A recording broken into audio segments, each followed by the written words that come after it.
அல்லாஹ்வின் நல்லடியார்களே, அல்லாஹ் மாதங்களிலே 4 மாதத்தை அல்லாஹ் சிறப்புப்படுத்தி வைத்திருக்கிறான், கண்ணியப்படுத்தி வைத்திருக்கிறான்.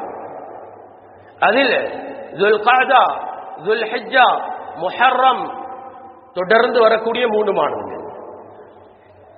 நபி அவர்கள் சொன்னார்கள், இன்னொரு மாதம் இருக்கிறது, அது நடுவிட்டு வரும், அதுதான் ரஜபுடைய மாதம் என்றார்கள். நாங்கள் இருக்கக்கூடிய இந்த மாதம் இது ரஜபுடைய மாதம், இது மகத்தான ஒரு மாதமாக இருக்கிறது. மாணவர்களே, இந்த ரஜபுடைய மாதம் வந்துவிட்டால் உலமாக்கள் ஞாபகப்படுத்தக்கூடிய ஒரு விடயம்தான் நபியவர்கள் பிரயாணம் செய்த இஸ்ரா மிஅராஜுடைய பயணம். இஸ்ராவும் மிஅராஜும் எப்பொழுது நடந்தது என்று பார்க்கும் பொழுது பல கருத்துகள் இருக்கிறது. சிலர்கள் சொல்லும் பொழுது அது ரமதானிலே நடந்தது, இன்னும் சிலர் சொல்கிறார்கள் அது ரபியுல் அவ்வல் மாதத்திலே நடந்தது என்றும், இன்னும் சிலர் இது ரஜப் மாதத்திலே நடந்திருக்கிறது என்ற கருத்தும் இருக்கிறது. ஆனால் இதில் பிரபலியமான கருத்து, நம்பகமான கருத்து, இது ரஜபுடைய மாதத்திலே 27வது நாளிலே நடைபெற்றது என்பதுதான் சரியான கருத்து. கண்ணியமானவர்களே, இந்த இஸ்ரா மிஅராஜ் என்பது 2 பயணங்கள். இஸ்ரா என்பது ஒரு பயணம், மிஅராஜ் என்பது இன்னொரு பயணம்.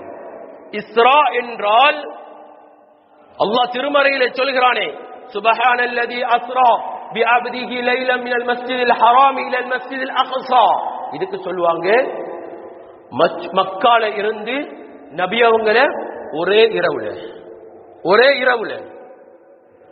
இப்ப சொன்னா டக்குன்னு மண்டைக்கு படும், அந்த நேரம் சொன்னா மண்டைக்கு படாத ஒரு விஷயம். இந்த காலத்துல மண்டைக்கு படுற விஷயம் அந்த காலத்துல மண்டைக்கு படாது. ஒரே இரவு மக்கால இருந்து பைத்துல் மக்திஸ், அந்த காலத்துல 1 மாதம் 1.5 மாத தூரம் ஒரு இரவுல கடந்தாங்க. இதுக்கு பயணத்துக்கு, இந்த பயணத்துக்கு சொல்றதுதான் அல் இஸ்ரா. அடுத்த பயணம் அல் மிஅராஜ். இது பைத்துல் முகத்தஸில் இருந்து 7 வானம் தாண்டி பைத்துல் மஅமூரை அடைந்து, பைத்துல் மஅமூரில் இருந்து சித்ரத்துல் முன்தஹா என்று சொல்லக்கூடிய அந்த இடம் வரைக்கும், அந்த மரம் வரைக்கும் நபி அவர்கள் போன அந்த பயணத்துக்கு சொல்வாங்க மிஅராஜ். கண்ணியமானவர்களே, இந்த 2 விடயத்தை பற்றி தான் இந்த ஹுத்பா ஆரம்பிக்கும், இந்த தலைப்பு எடுத்திருக்கிறேன். நபிகள் நாயகம் ஸல்லல்லாஹு அலைஹி வஸல்லம் அவர்களுக்கு 50வது வயதில் நபித்துவம் கிடைத்து 10 வருடம் பெரும் ஒரு கவலைக்குரிய நாள், கவலைக்குரிய ஒரு வருடமாக மாறியது. நபி அவர்களுக்கு ஹதீஜா அம்மையார் மரணித்த அந்த வருடம்,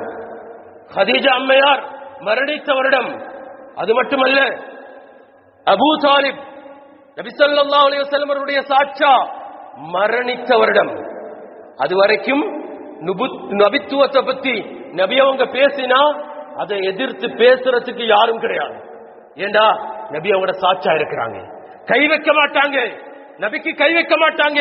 அவ்வளவு தைரியமாக இஸ்லாத்தை மற்றவங்களுக்கு எத்தி வச்சு கொண்டிருந்தாங்க 10 வருட காலம். ஆனா எப்ப அபூ தாலிப் நபி அவர்களுடைய சாட்சா மரணிக்கிறாரோ, நபி அவர்களுக்கு நோவின ஆரம்பிக்கிறாங்க. அந்த வருடத்தை உலமாக்கள் வர்ணிப்பாங்க ஆமுல் ஹுஸ்ன், கவலைக்குரிய வருடம். நபி அவர்களுக்கு அந்த நோவினை தாங்க முடியாமல் நபி அவர்கள் வாழ்ந்த ஊரை, ஆரம்பமாக வாழ்ந்த ஊரு தாயிஃபுக்கு போகலாம். தாயிஃபுக்கு போனா அவங்க எங்கட குடும்பம் இருக்கு, அந்த குடும்பங்கள்ட்ட சொல்லி நாங்க இஸ்லாத்தை பரப்பலாம் என்ற ஒரு நோக்கத்தில் நபிகள் நாயகம் ஸல்லல்லாஹு அலைஹி வஸல்லம் அவர்கள் அங்கிருந்து அந்த கவலையோட நபி அவர்கள் தாயிஃப் பயணத்தை மேற்கொண்டார்கள். தாயிஃப் போனா நபி ஸல்லல்லாஹு அலைஹி வஸல்லம் அவர்கள் அங்கு இஸ்லாத்தை எத்தி வைக்கும் பொழுது ஸைத் இப்னு ஹாரிஸாவோட போனாங்க. ஸைத் இப்னு ஹாரிஸா ரலியல்லாஹு தஆலா அவர்களோட போனாங்க.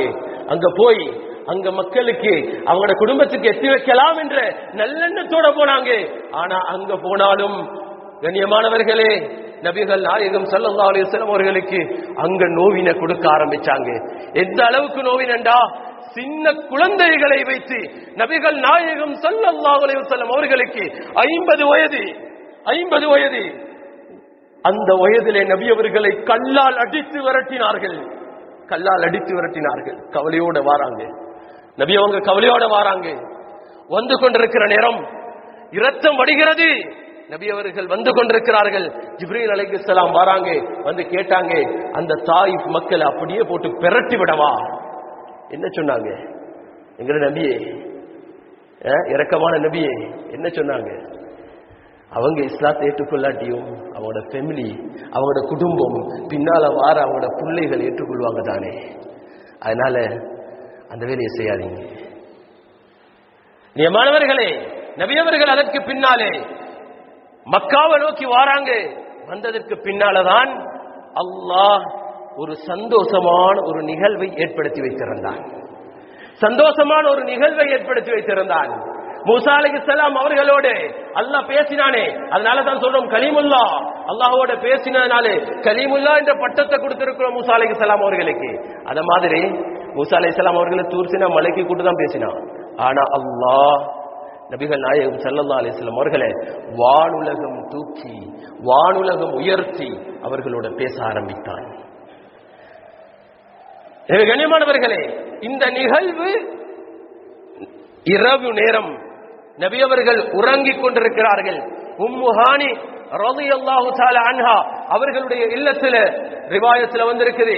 உம்மு ஹானி ரலியல்லாஹு தஆலா அவர்களுடைய இல்லத்துல அவங்க தூங்கிக் கொண்டிருக்கிற நேரம் திடீரென்று ஜிப்ரீல் அலைஹிஸ்ஸலாம் அவர்கள் வாராங்க.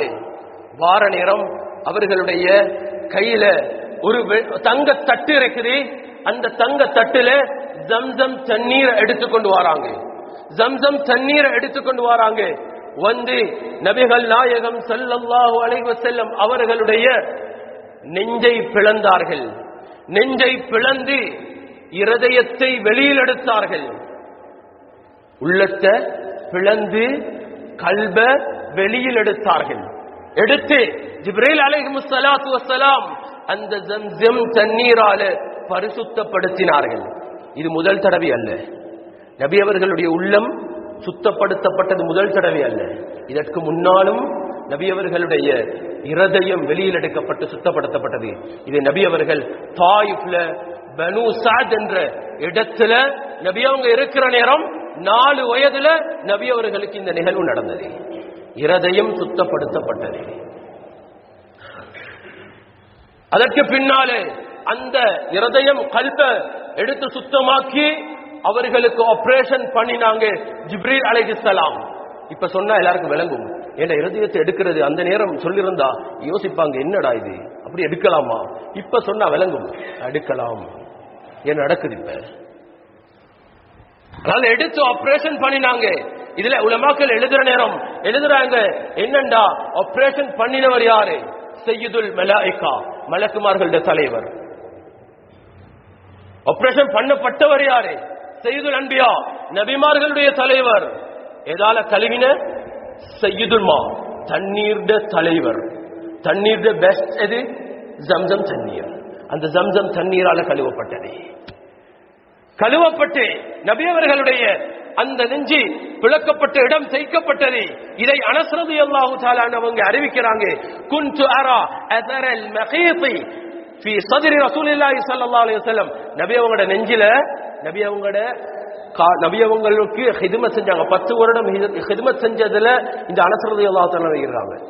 அவங்க சொல்றாங்க, நான் நபி அவர்களுடைய நெஞ்சில நான் பார்த்திருக்கிறேன், தைக்கப்பட்ட அடையாளத்தை நான் பார்த்திருக்கிறேன், நான் தைக்கப்பட்ட அடையாளத்தை நான் கண்டிருக்கிறேன் என்றார்கள் நபி அவர்கள். அனஸ் ரலியல்லாஹு தஆலா அவர்கள்.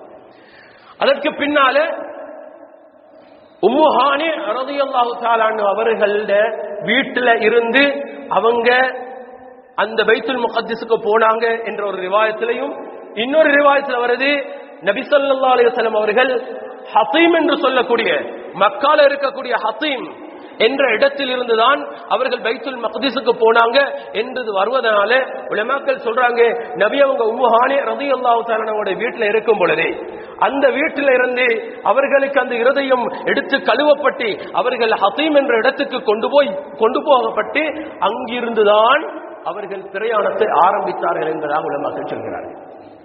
எனவே அந்த ஹதீம் என்ற இடத்தில் இருந்து நபிகள் நாயகம் ஸல்லல்லாஹு அலைஹி வஸல்லம் அவர்களை ஜிப்ரீல் அலைஹிஸ்ஸலாம் அவர்கள் ஏற்றிக்கொண்டே ஒரு பிரயாணம் சென்றார்கள்.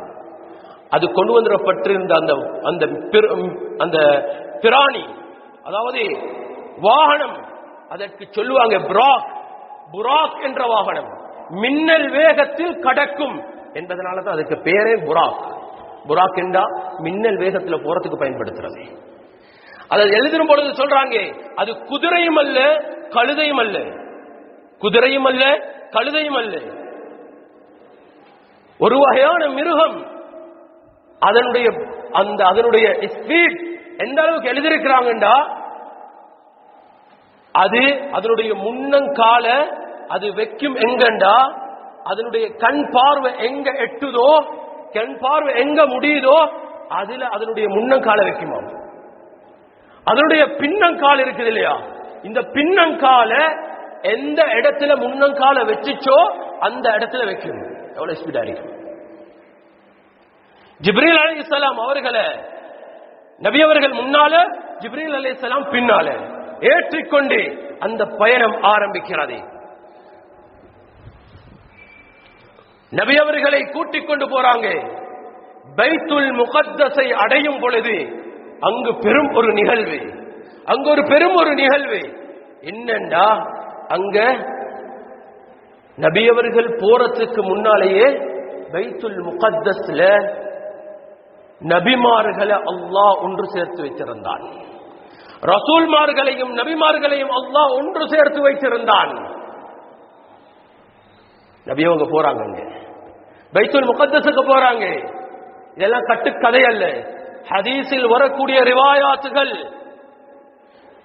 நபி அவர்கள் நபிமார்கள் ரசூல்மார்களை அல்லாஹ் பைத்துல் முகத்தஸிலே ஒன்று சேர்த்து வைத்திருந்தான். போற நேரம் எல்லாம் சஃப்ல நிக்கிறாங்க. நிக்கிற நேரம் யாரு தொழுவிப்பார்?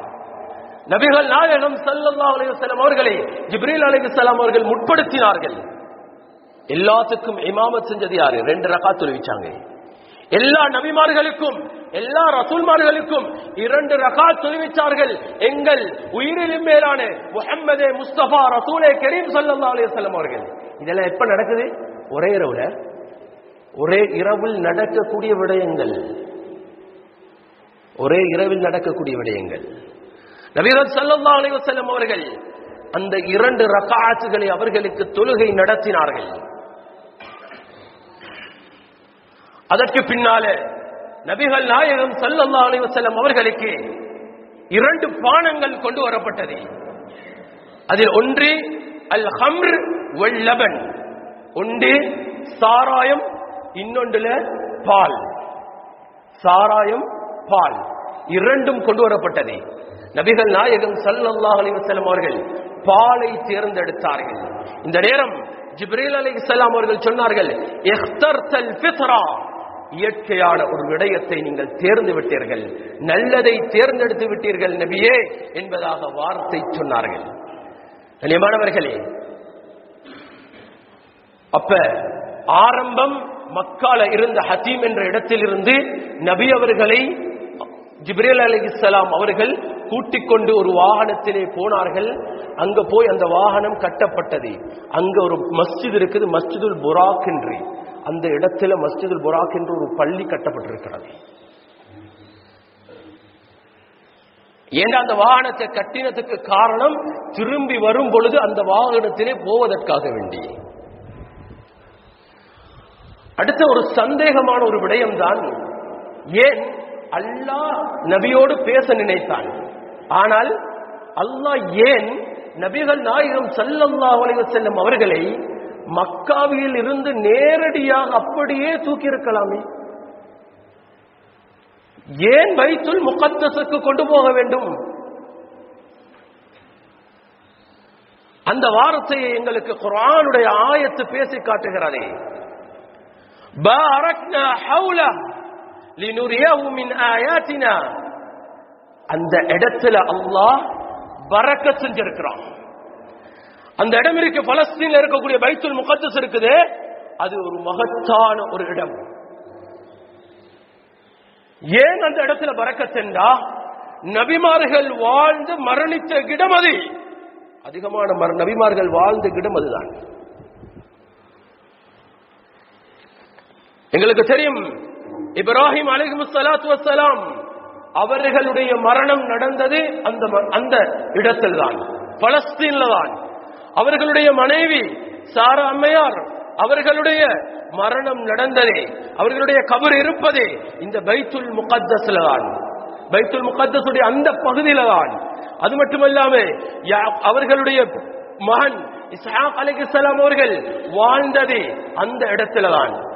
முதல்ல நாங்க விளங்கிக் கொள்ளணும், அந்த பைத்துல் முகத்தஸ கட்டினது யாரு? இப்ராஹிம் அலைஹிஸ்ஸலாம். எப்படி மஸ்ஜிதுல் ஹராம மக்காவ இப்ராஹிம் அலைஹிஸ்ஸலாம் அவர்கள் கட்டினார்களோ, அதே போல அந்த பைத்துல் முகத்தஸை கட்டியவர்களும் இப்ராஹிம் அலைஹிஸ்ஸலாம் அவர்கள் தான். அவர்களுடைய மகன் இஸ்ஹாக் அலைஹிஸ்ஸலாம் அவர்கள் அங்குதான் வாழ்ந்தார்கள், அங்குதான் மரணித்தார்கள். யாக்கூப் அவர்களுடைய மகன் யாக்கூப் அலைஹிஸ்ஸலாம் அவர்கள் அங்குதான் வாழ்ந்தார்கள், அங்குதான் மரணித்தார்கள். யூசுப் அலைஹிஸ்ஸலாம் அவர்களுடைய மகன் அங்குதான் வாழ்ந்தார்கள், அங்குதான் மரணித்தார்கள்.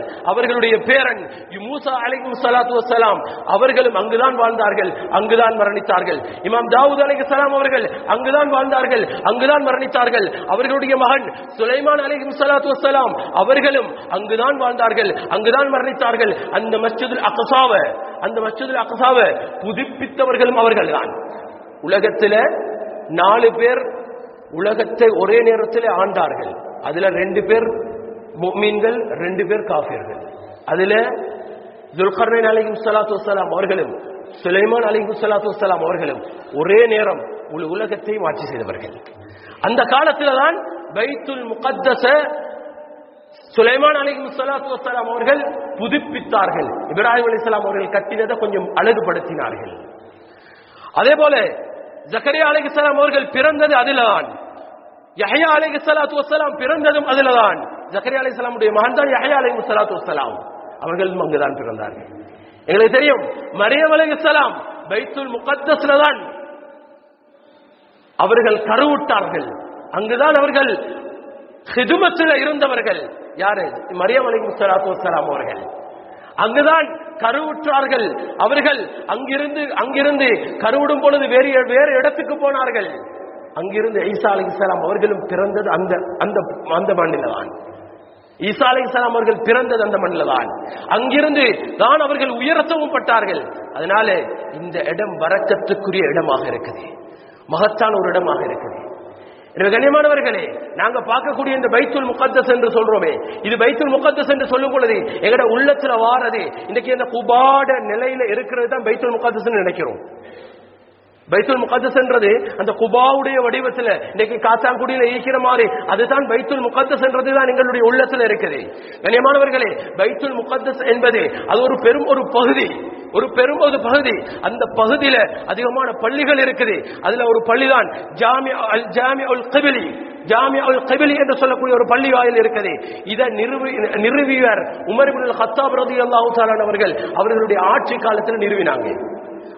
பலஸ்தீனை வெற்றி கொள்ற நேரம் அந்த பள்ளி கட்டப்பட்டது, அல் ஜாமிஉல் கிபிலி. இன்றைக்கு ஜும்ஆ நடக்கிற ஒரு பள்ளி அதுதான். அங்க ஜும்ஆவுடைய தொழுகை நடக்கிற இடம் என்றா அந்த ஜாமிஉல் கிபிலி தான் இன்னைக்கு நடந்து கொண்டிருக்குது. இது ஹிஜ்ரி 15வது வருடம் கட்டப்பட்டது. அடுத்தது இன்னொரு பள்ளி இன்னைக்கு நாம சொல்லக்கூடிய ஒரு பள்ளிதான் குப்பத்து சஹ்ரா என்று சொல்லப்படக்கூடியது. இதுதான் இந்த குப்பாவுடைய வடிவத்தில் இருக்குது. இதுக்குதான் இது கட்டப்பட்டது எப்பண்டா ஹிஜ்ரி 72 கட்டப்பட்டது. அப்துல் மலிக் இப்னு மர்வானுடைய ஆட்சி காலத்தில், பனு உமையாக்களினுடைய ஆட்சி காலத்தில் இது கட்டப்பட்டது. இதுதான் குப்பத்துஸ் ஸஹ்ரா என்பதாக நாங்கள் இன்றைக்கு பைத்துல் முகத்தஸ் என்று சொல்லிக் கொண்டிருக்கிறோம்.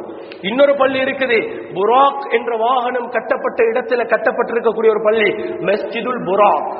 மஸ்ஜிதுல் புராக் எல்லா இடத்திலையும், அந்த எல்லா பள்ளியிலையும் நீங்க தொழுதா, ஒரு ரகாத் அந்த பள்ளியில தொழுதா 500 ரகாத் தொழுத நன்மை உங்களுக்கு கிடைக்கும். அது எந்த பள்ளியாக இருந்தாலும் சரி. அந்த இடம் தான் பைத்துல் முகத்தஸ். அந்த இடம் தான் பைத்துல் முகத்தஸ். அந்த இடத்தில் கட்டப்பட்டிருப்பது இந்த பள்ளிகள். இந்த பள்ளிகள் எந்த பள்ளியில் நீங்கள் தொழுதாலும் அதனுடைய நன்மை உங்களுக்கு கிடைக்கும். அடுத்தது கண்ணியமானவர்களே, அந்த இடத்தில் இருந்துதான் மியராஜுடைய பயணம் நடந்தது. மியராஜுடைய பயணம் அதுவும் ஒரு பெரும் ஒரு சம்பவம். நபிகள் நாயகம் ஸல்லல்லாஹு அலைஹி வஸல்லம் அவர்கள் அங்கிருந்துதான் அவர்களை ஜிப்ரீல் அலைஹிஸ்ஸலாம் அவர்கள் கூட்டிக் கொண்டு போனார்கள் வானுலகம். அதில் முதலாவது வானத்தை தட்டும் பொழுது, முதலாவது வானத்தில் சலாம் சொல்லும் பொழுது, அந்த வானத்தில் இருந்தவர்கள் ஆதம் அலைஹிஸ்ஸலாம் அவர்கள், இரண்டாவது வானத்தில் இருந்தவர்கள் ஈசா அலைஹிஸ்ஸலாம் அவர்கள், மூணாவது வானத்தில் இருந்தவர்கள் யூசுப் அலைஹிஸ்ஸலாம் அவர்கள், நாலாவது வானத்தில் இத்ரீஸ் அலைஹிஸ்ஸலாம் அவர்கள், ஐந்தாவது வானத்திலே ஹாரூன் அலைஹிஸ்ஸலாம் மூசா அலைஹிஸ்ஸலாம் அவர்களுடைய சகோதரர் ஐந்தாவது வானத்தில் இருக்கிறார். அடுத்தது ஆறாவது வானத்திலே மூசா அலைஹிஸ்ஸலாம் அவர்கள் இருந்தார்கள். அடுத்தது ஏழாவது வானம் இப்ராஹிம் அலைஹிஸ்ஸலாத்து வஸ்ஸலாம் அவர்கள் இருந்து கொண்டிருந்தார்கள். எங்க தெரியுமா? பைத்துல் மஅமூர் என்ற மக்காவுக்கு நேராக வானத்தில் கட்டப்பட்டிருக்கக்கூடிய ஒரு மஸ்ஜித் பைத்துல் மஅமூர். அந்த பைத்துல் மஅமூரிலே சாய்ந்து கொண்டு இப்ராஹிம் அலைஹிஸ்ஸலாம் அவர்கள் இருந்து கொண்டிருந்தார்கள். நான் சுருக்கமாக சொல்லிக் கொண்டு போகிறேன். ஏனென்றா அந்த வானத்தில் முதல் அந்த பைத்துல் முகத்தஸில் இருந்து நபி ஸல்லல்லாஹு அலைஹி வஸல்லம் அவர்கள் உயர்த்தும் பொழுதே ஒரு வாசம் வந்தது, கஸ்தூரி வாசம். அந்த கஸ்தூரி வாசம் அது எங்கிருந்து வருகிறது என்று கேட்டார்கள். அதற்கு ஒரு பெரும் சம்பவத்தை ஜிப்ரீல் அலைஹிஸ்ஸலாம் அவர்கள் சொன்னார்கள். ஒரு கபரில் இருந்து வருகிறது, அது ஃபிரௌனுடைய காலத்தில் இருந்து ஒரு பெண்மணியுடைய கபரில் இருந்து வருகிறது என்ற சம்பவத்தை சொல்லியிருக்கிறார்கள். இது போல பல சம்பவங்கள் ஒவ்வொரு வானத்திலும் பல விடயங்கள் நடந்திருக்கிறது. அதற்கு பின்னால் நபி அவர்கள் அந்த பைத்துல் மஅமூருக்கு போனாங்க. அந்த பைத்துல் மஅமூரில் இருந்து நபி ஸல்லல்லாஹு அலைஹி வஸல்லம் அவர்கள் சுவர்க்கம் நரகம் அவர்களுக்கு காண்பிக்கப்பட்டது. அதற்கு பின்னாலே நபிகள் நாயகம் ஸல்லல்லாஹு அலைஹி வஸல்லம் அவர்கள் சித்ரத்துல் முன்தஹா என்று சொல்லக்கூடிய அந்த மரம் வரைக்கும் நபிகள் நாயகம் ஸல்லல்லாஹு அலைஹி வஸல்லம் அவர்கள் போனார்கள். அங்கிருந்துதான் எங்கள் நபி உயிரிலும் மேலான முஹம்மது முஸ்தபா ரசூலை கரீம் ஸல்லல்லாஹு அலைஹி வஸல்லம் அவர்கள் அல்லாஹ்வோடு நேரடியாக பேசினார்கள். நேரடியாக அல்லாஹ்வோடு பேசினார்கள் நபிகள் நாயகம் ஸல்லல்லாஹு அலைஹி வஸல்லம் அவர்கள். இது கனவல்ல, ஒரு இரவில் நடந்து விட்டது என்பதனால் இது கனவு கண்டு விட்டார்கள் என்று நினைக்க வேண்டாம். நேரடியாக நபி அவர்கள் போனதே. இன்றைக்கு வானத்தை இன்றைக்கு யாரும் எட்டக்கூட இல்லை. இன்னைக்கு சந்திரனை தாண்டாங்க இல்லை. ஆனா நபிகள் நாயகம் ஸல்லல்லாஹு அலைஹி வஸல்லம் அவர்கள் 7 வானம் கடந்து சித்ரத்துல் முன்தஹா என்ற இடம் வரைக்கும் நபிகள் நாயகம் ஸல்லல்லாஹு அலைஹி வஸல்லம் அவர்கள் போனார்கள். அங்கிருந்து நபிகள் நாயகம் ஸல்லல்லாஹு அலைஹி வஸல்லம் அவர்கள் அல்லாஹ்வோடு பேசினார்கள். அங்கிருந்துதான் நாங்கள் இன்றைக்கு தொழுது கொண்டிருக்கக்கூடிய அந்த தொழுகை 50 ரக்காத்துகள் கொடுக்கப்பட்டது. 50 ரக்காத்துகள், ஒன்றல்ல ரெண்டல்ல, 50 ரக்காத்துகள். 50 ரக்காத் கொடுத்திருந்தா ஒவ்வொரு 20 நிமிஷத்துக்கு எடுக்க போயிட்டு தொழுதுட்டு இருக்கு வரும். நபி அவங்க திரும்பி வராங்க. மூசா அலைஹிஸ்ஸலாம் யஹூதிகளோட பட்ட பாடு போதும், பனு இஸ்ரவேலர்களோட பட்ட பாடு போதும். அதனால சொன்னாங்க, உங்களோட உம்மத்து இதை கபூல் செஞ்சு கொள்ளாது, அதனால போங்க, போயிட்டு கொஞ்சம் குறைச்சிட்டு வாங்க. போனாங்க 45, திரும்பி வந்தாங்க 40, 35, 30, குறைஞ்சு 5 குறைத்து கடைசி 5 ரக்காத்தை கொண்டு வராங்க. இதுக்கு பின்னால மூசா அலைஹிஸ்ஸலாம் சொன்னாங்க, இதுவும் ஏற்றுக்கொள்ள மாட்டாங்க, கொண்டு போங்க. சொன்னாங்க, இல்ல இதுக்கு போனா எனக்கு வெக்கமாக இருக்குது. ஆனா அல்லாஹ் சொன்னா என்ன தெரியுமா? 5 ரக்காத்துகள் தான், ஆனா 50 ரக்காத்துகள் தொழுத நன்மை. சுப்ஹானல்லாஹ், எவ்வளவு இரக்கமானவன் அல்லாஹ், எவ்வளவு அன்பானவன் அல்லாஹ். 50 ரக்காத்துகளை தந்தவன் குறைத்து இன்றைக்கு 5 ரக்காத்துகள் தந்திருக்கிறான். இந்த 5 ரக்காத்துகளையும் தொழுதால் எத்தனை? 50 ரக்காத்துகள் தொழுத நன்மை. கண்ணியமானவர்களே, இதை முடித்துவிட்டு நபி அவர்கள் வருகிறார்கள். வந்து இல்லத்தில் இருந்து அடுத்த நாள் இந்த செய்தியை எத்தி வைக்கிறார்கள். இந்த செய்தியை எத்தி வைக்கிறார்கள். எத்தி வைக்கும் பொழுது யார் நம்புவாங்க? ஒரு நாளையில பைத்துல் முகதஸ் போனாராம், பைத்துல் முகதஸ் இருந்து வானம் போனாராம், ஒரு வானம் தான் பரவாயில்ல, 7 வானம் தாண்டி சிதறத்துல் முன்தஹா என்ற இடம் வரைக்கும் போனாராம். யார் நம்புற? உடனே ஒரு மனுஷன் நம்பினாரு. அவர்தான் அபூபக்கர் அஸ்-சித்தீக். இன்றைக்கு அஸ்-சித்தீக் என்று நாங்கள் பெயர் சொல்றதுக்கு அடிப்படை காரணம் அந்த நேரம் அவர் நம்பினதுதான். நபி அவங்க சொல்லிட்டாங்களா? அது உண்மைதான். நபி அவங்க சொல்லிட்டாங்களா? அது உண்மைதான் என்று நம்பினாங்க. எனவே கண்ணியமானவர்களே, நாங்க இதுல இருந்து படிப்பனை எடுக்கணும். என்னண்டா, நம்பிக்கை புத்திக்கு படுது படல்ல, நம்பிக்கை வேற, நம்பிக்கை வேற. இது புத்திக்கு படுவது இல்லையே, குர்ஆனாய்த்தாலும் சரி விடுங்க, ஹதீஸ் தேவையில்லை விடுங்க, இது புத்திக்கு படுவது இல்லை, அது யகீன் நம்பிக்கை. நம்பிக்கை வேற, புத்திக்கு படுறது வேற. ஒரு ஹதீஸ் வந்து வரும், நாங்க அந்த காலு கணியிற ஒழு செய்யும் பொழுது காலு கணியக்கூடிய அந்த ஒரு சொக்ஸ் ஒன்று இருக்குது. அந்த சொக்ஸுக்கு மசஹ் செய்யற நேரம், அந்த சொக்ஸுக்கு மசஹ் செய்யற நேரம் மேலால் மசஹ் செய்யுங்கன்னு சொல்றாங்க. ஹதீஸ்ல வருது என்னது, மேலால மசஹ் செய்யுங்க. ஆனா புத்தி சொல்லும் என்ன தெரியுமா, மேலால மசஹ் செய்யறதுக்கு பதிலா எங்க மசஹ் செய்யணும்? கீழே தானே, என்ன ஊத்தப்பட்டது கீழே, கீழே தான் ஊத்தப்படுறது. புத்தி அதிலையும் பயன்படுத்தக்கூடாது. மார்க்கத்துடைய விடயத்துல புத்தி பயன்படுத்தினா மார்க்கத்தோட்டு தூரமாயிடும். அதனால நபி அவர்கள் சொன்னார்களா, கபூல் செய்து விட்டோம், ஏற்றுக்கொண்டு விட்டோம். குர்ஆன் பேசுகிறது, ஹதீஸ் பேசுகிறது, நாங்கள் அதை கபூல் செய்கிறோம் என்ற விடயத்தை அபூபக்கர் சித்திக் ரலியல்லாஹு தஆலா அவர்கள் ஈமான் எங்களுக்கு படிச்சு தந்தாங்க. ஆனால் தான் உண்மையாளர் என்ற பட்டம் அவர்களுக்கு கிடைத்தது. எனவே கண்ணியமானவர்களே, நான் என்ன சொல்ல வரேன்டா, எங்களுக்கு இந்த ரஜபுடைய மாதத்துல அழகான ஒரு கிஃப்ட் கிடைச்சிருக்கு, தொழுகை. நாங்க இன்னைக்கு தொழுகிறோம். பேரளவுல சொல்றது என்ன தெரியுமா, சுபஹில்ல லுஹரையும் அசரையும் அல்லது மகரிபும் இஷாவும் வந்துட்டு ஒரு 2 ரக்காத் 3 ரக்காத்துக்கு பள்ளிக்கு வந்துட்டா அவர் சொல்றது நான் தொழுகையாளி. கண்ணியமானவர்களே, அது அல்ல. எப்ப நாங்க சுபஹுடைய தொழுகைய சரியான முறையில தொழுகிறோமோ, சுபஹுடைய தொழுகை எந்த பள்ளியில முழுமையாக தொழப்படுகிறதோ அதுதான் கணிக்கப்பட வேண்டும். நாங்க தொழுகை வீதம் கொடுக்கிற நேரம் நாங்க தொழுகை வீதத்தை கொடுக்க வேண்டும், சுபஹுடைய தொழுகையை கவனித்துதான்.